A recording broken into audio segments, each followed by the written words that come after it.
पंच परमेष्टि मंगलम तीर्थंकरम मंगलम विश्वजिन्धर्मम मंगलम वीरशासनम मंगलम वीरशासनम। वंदितो सव्यसिद्धे ध्रुवमचलमणोभवं गतिं पते वोक्षामि समय पाहुड मृणमो सुध की बिली भड़िदम। समयसार परम मांगलिक ग्रंथ है। आचार्य कुंद देव द्वारा ईसा पूर्व प्रथम शताब्दी में इसे लिखा गया है। भगवान महावीर की वाणी को प्राकृत भाषा में प्रस्तुत किया गया है। 415 इसमें गाथाएं हैं। शैली इसकी आध्यात्मिक है, भाषा प्राकृत है। आत्मा का सार क्या है, इस पर जो है केंद्र बिंदुत किया गया है। हम 23, 24 और 25 नंबर की गाथाओं को समझ रहे थे। यदि ये जीव कहता है कि पर पदार्थ मेरा है, तो इसमें इस जीव को क्या हानि होगी। सारी बात अपन ने समझ ली थी कि देखो भैया, जीव का लक्षण तो उपयोगमय है, और जब उपयोगमय है तो ये पुद्गल मेरा कैसे हो सकता है। पुद्गल तो उपयोगमय नहीं है, पुद्गल तो अचेतन है, जड़ है, तो ये पुद्गल का कैसे होगा। 25 नंबर की गाथा में स्वयं ही आचार्य भगवान तर्क देकर के समाधान करना चाहते हैं कि तू मानता है यदि सो पुद्गल दब्बी भूदो, तू ये मानता है कि ये पुद्गल द्रव्य मेरा है, मैं पुद्गल द्रव्य रूप हूं, तो इदरम जो इतर पुद्गल द्रव्य हैं वो जीवत्तम आगतम, वो जीवत रूप को प्राप्त हो जाएंगे। यदि यह जीव पुद्गल द्रव्य रूप है तो जो पुद्गल द्रव्य हैं वो जीवत्व को प्राप्त हो जाएंगे। तो फिर ऐसा कहना संभव होगा तो सक्कवत्तुम, फिर तेरा कहना सक्क है। क्या कहना सक्क है। इड़म मध्यम पुद्गल द्रव्यम, यह मेरा पुद्गल द्रव्य है। इड़म यह पुद्गल द्रव्यम, पुद्गल द्रव्य मध्यम मेरा है। जे जो यह है, फिर ऐसा तेरा कहना सही होगा, सक्क होगा। फिर तू कहे कि पुद्गल द्रव्य मेरा है, क्योंकि जब ये पुद्गल द्रव्य जीवत रूप को प्राप्त हो जाएगा तो ऐसा कहना शक है। लेकिन भूतो न भविष्यति, भूत में भी और भविष्य में भी ऐसा ना हुआ है और न कभी होगा कि पुद्गल जीवत्व को प्राप्त हो जाए, चेतनत्व को प्राप्त हो जाए। जब शरीर से आत्मा निकल जाती है तो उसमें किसी प्रकार की चुभन करो तो क्या उसे दर्द होता है, उसे पीड़ा होती है? नहीं होती है ना। क्यों नहीं होती? होना चाहिए ना। जीवत के साथ रह करके जब जीवत ने पुद्गल को अपना माना तो पुद्गल को भी जीवत्व हो जाना चाहिए, चेतनत्व को प्राप्त हो जाना चाहिए, तो फिर उसे दर्द पीड़ा हो। लेकिन जब आत्मा निकल गई शरीर से तो वह जड़ अचेतन जिसमें कोई जान नहीं है, फिर उसमें किस बात के दर्द और पीड़ा का अनुभव, क्या वेदना, कुछ भी नहीं है। क्यों? क्योंकि वो पहले भी जड़ी था, बस इस जड़ के साथ आत्मा थी। क्या थी? आत्मा थी। तो इस शरीर के माध्यम से आत्मा अनुभव कर रही थी। आपको मजे की बात बताएं, शरीर में दर्द होता ही नहीं है, शरीर में पीड़ा होती ही नहीं है। पीड़ा किसको होती है? आत्मा को। जीव को पीड़ा होती है, शरीर को पीड़ा नहीं होती है। तुम कहते रहो कि मेरे सिर में दर्द है, मेरे पेट में दर्द है, मेरे हाथ में दर्द है, मेरे पीठ में दर्द है, तुम कहते रहो। या हाथ, पेट, सिर, पीठ, ये शरीर है, ये जड़ है। तो जड़ को कभी दर्द नहीं होता है। जड़ रोता है? जड़ थोड़ी रोता है। तुम रो रहे हो। आंसू को कुछ दर्द हो रहा है क्या? आंखों को, कानों को दर्द हो रहा है क्या? नहीं हो रहा। उस प्रदेश में पाई जाने वाली जो आत्मा है, जहां आंख, नाक, कान, पेट, सिर है, उस स्थान पर आत्मा का निवास है। वहां जो आत्मा है, जैसे ये आइस है, तो आइस के पास जो आत्मा, आत्मा तो पूरे सर्वांग में है। तो यहाँ के जो प्रदेश हैं, यहाँ की जो आत्मा है, वो इस आँख संबंधी, जो जड़ संबंधी जो संरचना आँख बनी हुई है, उसमें जो कुछ भी विकृति होती है, तो उसका एहसास किसको होता है? आत्मा को। तो आत्मा को संपूर्ण ज्ञान होता है। तो वहाँ की परिवर्तन को, वहाँ की तकलीफ को जो आत्मा सहन नहीं कर पाती है, वो दुखी होती है। वहाँ के परिवर्तन को जो सहन कर लेती है, वो सुखी रहती है। ठीक है ना? आपने इंजेक्शन लगाया, तो यहाँ पे चुभाया, तो चुभने से आत्मा को भी एहसास हुआ। किसको हुआ? आत्मा को एहसास हुआ। और उस आत्मा ने उसको सहन नहीं किया, तो क्या होती है? वो दुखी होती है। शरीर को क्या सहन करना? इस परमाणु को क्या सहन करना? इसे तो कुछ सहन नहीं करना। इसके सहारे जो आत्मा है, उसको सहन करना है। जो नहीं सहन करते हैं, वो चिल्लाते हैं इंजेक्शन लगाने में, लगाओ बेटा, सब कुछ नहीं है, आप लगाइए, कोई प्रॉब्लम नहीं, हमें कोई दर्द नहीं होगा। उसने लगाया, अपने सामने भी देख रहा है, सुई अंदर जा भी रही है, बाहर आ भी रही है, और लग भी गया, हो गया, बस हो गया, ठीक है, चलो। आपने क्या किया है? आपने, आत्मा को तो महसूस हुआ कि कुछ चुभा, और उस चुभन को वो सहन कर रहा है, तो उसे ठीक हो गया, रोया धोया नहीं। और जिसने सहन नहीं किया, जिसने शरीर को अपना मान रखा है, मेरे शरीर में जा रही है, शरीर, ये शरीर ही आत्मा है, ऐसा माना, तो वो क्या हो रहा है? दुखी हो रहा है। आई समझ में ना? तो शरीर में आत्मा है, ये बात अलग है। कथनचित चेतना की संगति से पुद्गल को भी चैतन्य कहा है, पर चेतन है नहीं। कथनचित यह शरीर भी चेतनत्व को प्राप्त हो रहा है। देखो, नौ कर्म होते हैं ना, दो प्रकार से होते हैं नौ कर्म, एक चेतन नौ कर्म और एक अचेतन नौ कर्म। जिस शरीर में आत्मा है, उस शरीर को अपन चेतन नौ कर्म कह दो, कथनचित। और जिससे आत्मा निकल जाए, वो अचेतन नौ कर्म। आप जिस पत्थर में बैठे हो, वो कौन सा नौ कर्म है? अचेतन है। जिससे फर्नीचर बन गए, लकड़ियां, दरवाजे, ये सब बन गए, ये कौन से? ये भी तो नौ कर्म है। शरीर ही तो है, किसी जीव का शरीर तो है। जीव पहले उसमें रहा, जैसे पेड़ में रहा जीव, अब पेड़ काट दिया लोगों ने, जीव निकल गया, अब वो पेड़ क्या हो गया? कौन सा नौ कर्म है? पहले तो जीव सहित था, तो हम जीव सहित होने के कारण से चेतन नौ कर्म कह रहे, और जब वो जीव निकल गया, तो हम उसे क्या कह रहे? फिर अचेतन नो कर्म। है तो नो कर्म ना, शरीर को ही नो कर्म कहती है, तो निश्चित है ना। ठीक है ना? पहले वो जीव सहित था, अब जीव रहित है। अब पहले कायिक था, अब काय है। पहले क्या था? वो कायिक था। जैसे बोलेंगे वनस्पति कायिक जीव, तो वनस्पति कायिक जीव मतलब वनस्पति नाम का जो जीव है, वो जीव से सहित है।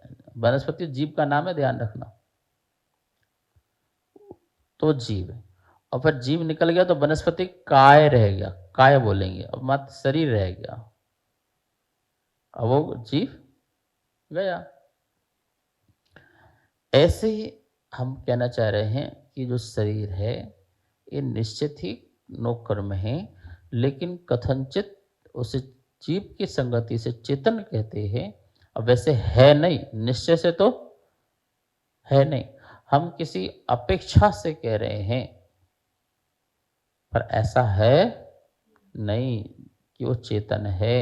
यदि है तो सदा होना चाहिए। यदि कहा ना, यदि आप ऐसा मानते हैं कि पुद्गल द्रव्य मेरा है तो ठीक है, मानो, पर कब मानना?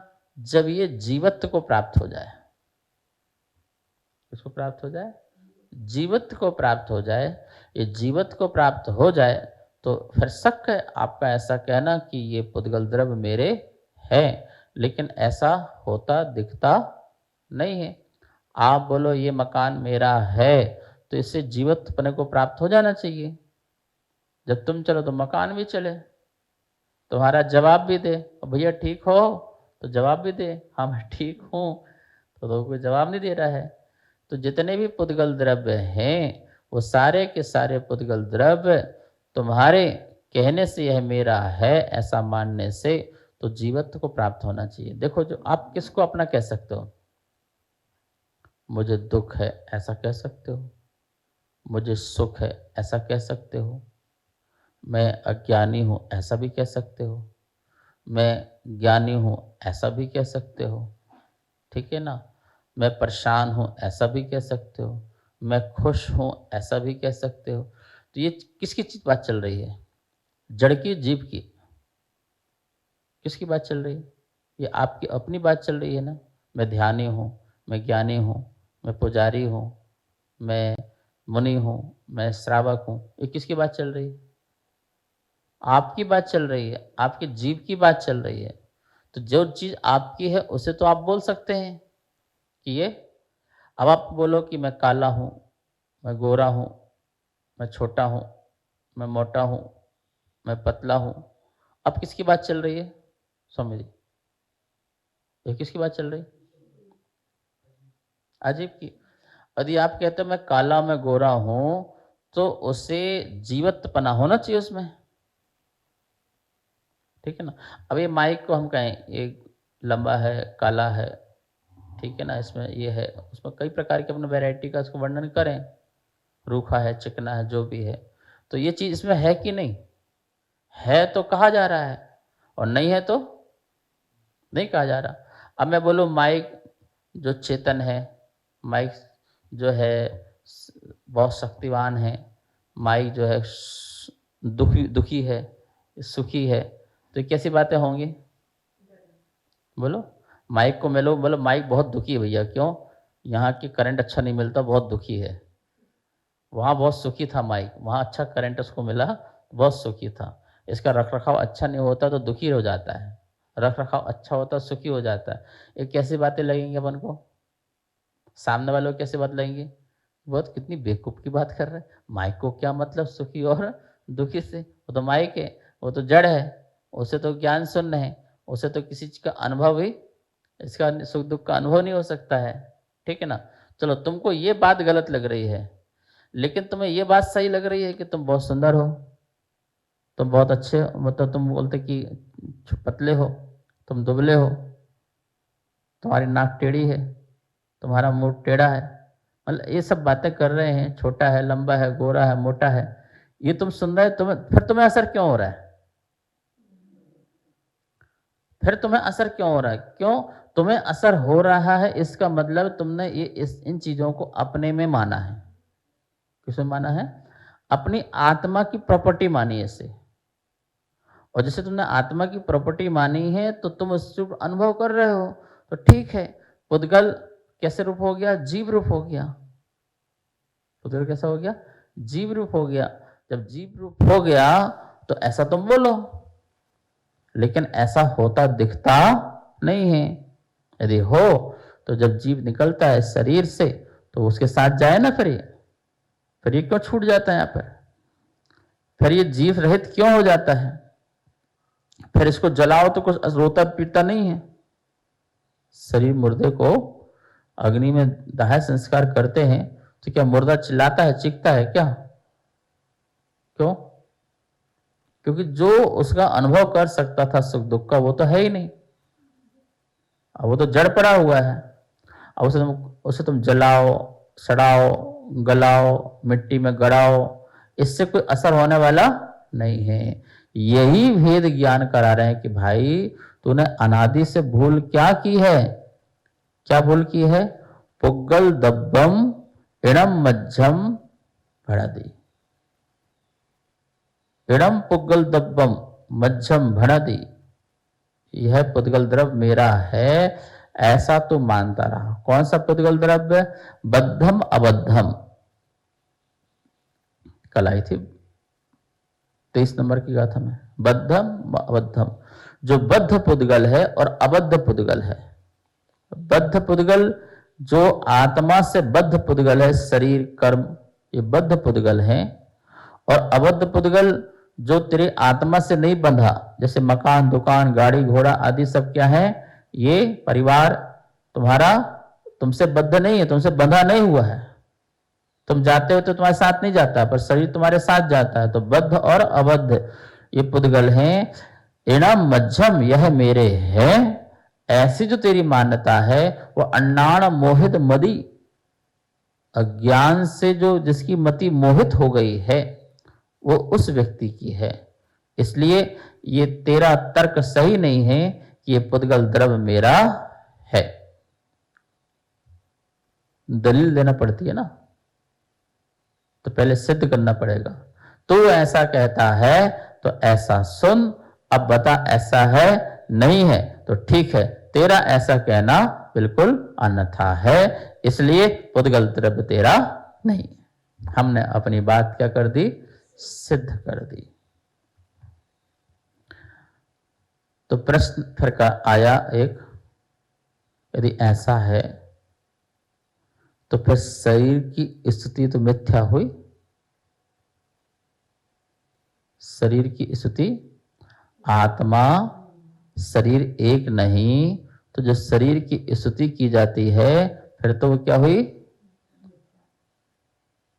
मिथ्या हुई।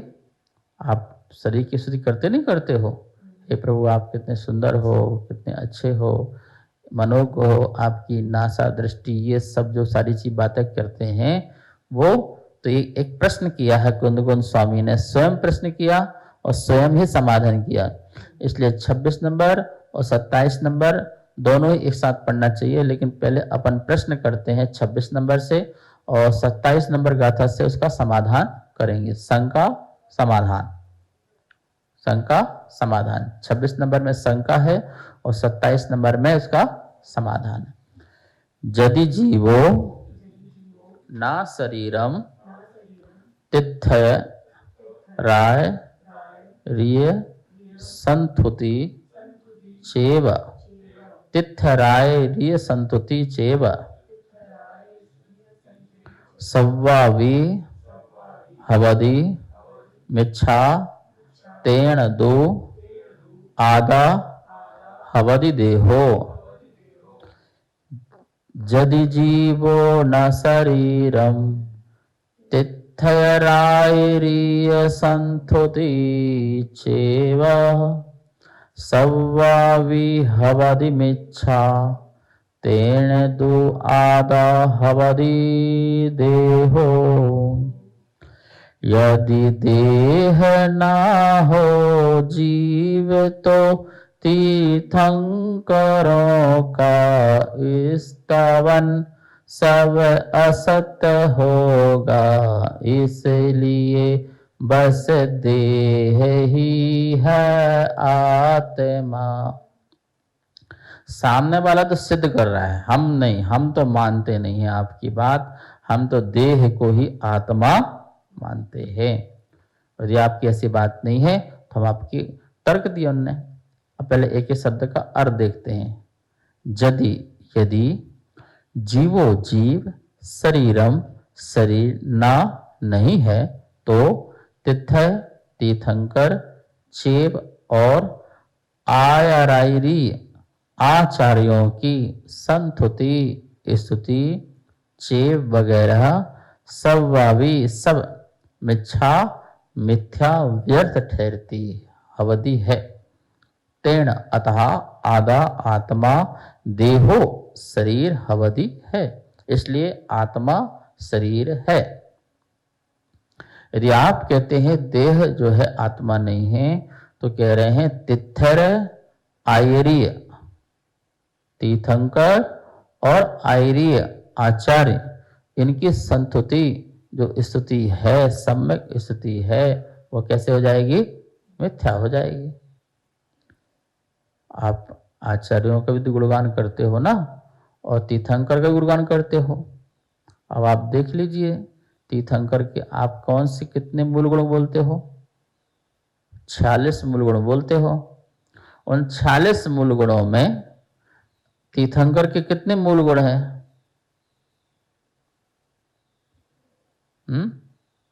कितने मूल गुण हैं तीर्थंकर के?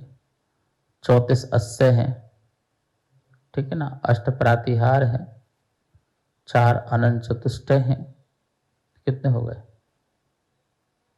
46 हो गए। अब 34 में 10 जन्म के हैं, 10 केवल ज्ञान के हैं, 14 देवकृत हैं। तो अब उसमें से लगा लो सारे के सारे किसके वर्णन कर रहे हैं? भगवान पसीना रहित हैं, ठीक है ना, तो वर्णन कर रहे हैं भगवान की सुगंधित हवा, ठीक है ना। भगवान का रंग, भगवान काले हैं, पीले नीले हैं, तो ये किसकी चीजें हैं? बोलो, अष्टप्रातिहार किसके हैं? है? किसके मूल गुण बनाए? मूल गुण क्या होते हैं? मूल गुण जो उनकी आत्मा में गुण प्रकट हो, वो मूल गुण कहलाते हैं। अब बताओ कौन सा मूल गुण है वो? 46 मूल गुण में कौन से मूल गुण? अनंत चतुष्टय उनके मूल गुण हैं 4। अनंत ज्ञान, अनंत दर्शन, अनंत सुख, अनंत वीर, जो उनके आत्मा के हैं। उनका कोई शरीर से लेना देना नहीं है। लेकिन बाकी जो देवकृत जो अस्य हैं, उनको भी मूल गुण बना दिया, ठीक है ना। तो बोले फिर आपकी ऐसी स्तुति करना व्यर्थ हो जाएगी। फिर तीर्थंकर की स्तुति करना, रूप तुम्हारा इतना सुंदर, तो ऐसी स्तुति करना क्या हो जाएगी? व्यर्थ हो जाएगी। आचार्यों की स्तुति करना व्यर्थ हो जाएगी कि जो आप आचार्य हैं, उपाध्याय हैं, साधु हैं, इनके आप स्तुति करते हो ना कि देखो हमारे गुरुदेव कितने तपस्या करते हैं, केश लॉन्च करते हैं, बालों को उखाड़ते हैं। उखाड़ते हैं तो बालों उखाड़ने की तुम प्रशंसा कर रहे हो। हमारे साधु नग्न रहते हैं, तो नग्न किसकी प्रशंसा कर रहे हो तुम? नग्न कौन है? बोलो, नग्न कौन है? तो नग्न कौन है? शरीर नग्न, तो प्रशंसा किसकी हो रही है? प्रशंसा शरीर की हो रही है, ठीक है ना। हमारे साधु एक टाइम भोजन करते हैं, खड़े होके भोजन करते हैं। मूल गुण में है ना स्वामी जी, एक स्थिति, एक भुक्ति, ठीक है ना, और फिर केश लंच करना, नग्न रहना। हमारे महाराज जी स्नान नहीं करते हैं, स्नान मंजन नहीं करते उंगली से। ये क्या है? सातों की सातों जो चीज बनी है ना, ये विशेष शरीर पर आधारित बनाई गई है। चूंकि अन्य जो साधुगण हैं वो इन चीजों का उपयोग करते हैं। सुबह उठ करके दातून करना, मंजन करना, तो अन्य साधु लोग करते हैं। सुबह उठते ही नदी में, सरोवर में जाकर के स्नान करते हैं। तो तुमको बोल दिया गया तुमको स्नान नहीं करना है, तुमको दंत आदि नहीं करना है, तो तुम्हारे वो गुण बना दिए, तुम्हारे गुण बना दिए, वो शेष गुण बना दिए, ठीक है ना। और फिर तुमको वो बार बार भोजन करते हैं, तुम्हें एक बार करना है, ठीक है ना। करपात में आहार करना है, तो वो चलते फिरते करते हैं, कहीं भी खा लेते हैं, तुमको खड़े होके एक बार आहार करना है, ठीक है ना। वो बाल बड़े बड़े करते हैं, जीव होते हैं, तुमको अपने आप उखाड़ के अलग कर देना, कोई जीव नहीं होना है। तो तुम्हारी ये चर्या बनाई गई शरीर संबंधी 7 शेष मूल गुणों की। समझ में आ रहा ना?